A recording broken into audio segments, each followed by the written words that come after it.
I'll now recognize myself for my opening statement. Today's hearing of the Task Force on Executive Overreach will focus on executive overreach in the areas of regulatory enforcement and infrastructure. I'll use my time today to focus on executive overreach as it adversely affects our nation's vital infrastructure.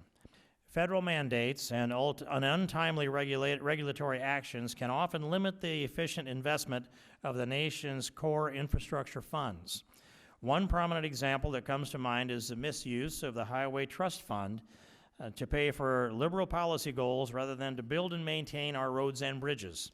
The Highway Trust Fund is primarily funded through the federal gas tax, a user's fee, which is 18.4 cents per gallon on gasoline and 24.4 cents per gallon on diesel fuel.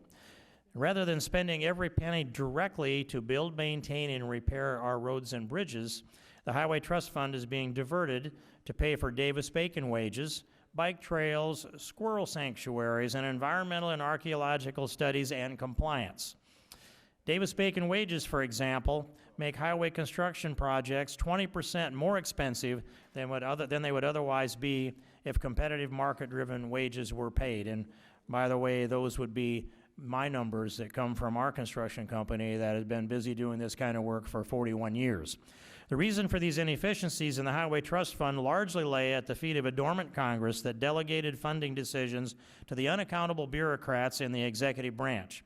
Without their elected representatives to fight for them with earmarks to fund direct needs, our constituents and their direct transportation needs are often ignored.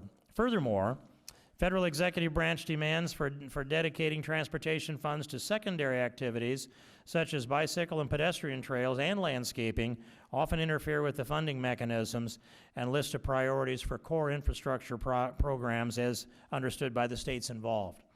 Without these formulaic prescriptions, we could build 5 miles of road instead of 4, or build 5 new bridges instead of 4.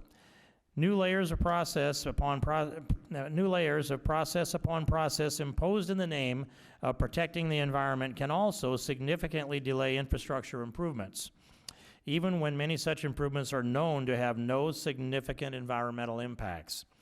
Researchers have laid out a variety of federal regulations that make building transportation infrastructure to rural areas much more difficult today, including environmental reviews that can cause the approval process for some projects to extend 10 to 15 years. A September 2015 study by Philip K. Howard at Common Good concluded that the cumulative effect of 6 years delays in starting construction on public project costs the nation a cumulative total of over $3.7 trillion, and that including the costs of prolonged inefficiencies and unnecessary pollution during the period of legal review. That waste amounts to more than double the $1.7 trillion needed through the end of this decade to modernize America's infrastructure.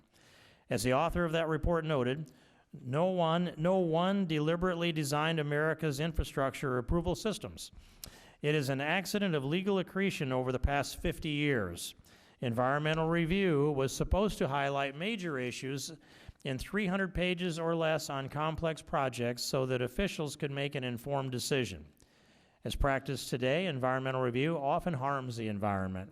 America's antiquated power grid, for example, wastes the equivalent of 200 coal-burning power plants. Federal agencies such as the Environmental Protection Agency and Corps of Engineers also often seek to expand their jurisdiction over new waters through the issuance of guidelines like WOTUS, as we call it, or Waters of the United States, that interpret federal law in new ways that put things like drainage ditches and minor tributaries under federal jurisdiction. In fact, some of this goes all the way up the waterway, up the dry waterway to the top of the hill or to the kitchen sink. And it's been years of facing that kind of overregulation. All the while, Congress has largely abandoned its power to direct federal funds to the infrastructure and other priorities of the people under the name of earmark reform. While some criticize how members of Congress sought to direct federal funds to some projects rather than others, the alternative now is that unelected bureaucrats who aren't beholden to the people through regular elections are directing federal taxpayer dollars to their own infrastructure priorities, or rather to their own ideological pursuits that may or may not have anything to do with core infrastructure priorities.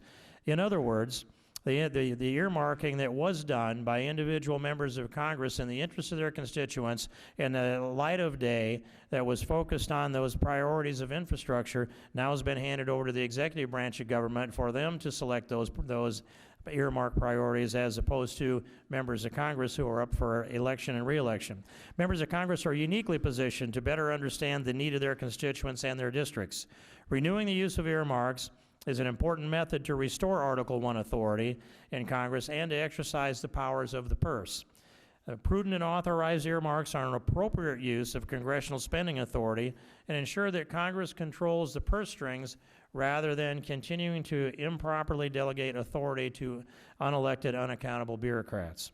I look forward to hearing from all our witnesses today and exploring how the people's elected representatives might regain more of the power to direct infrastructure priorities to the people's will instead of the will of unelected bureaucracies. I conclude my opening statement, and now I'd recognize the ranking member from Tennessee, Mr. Cole.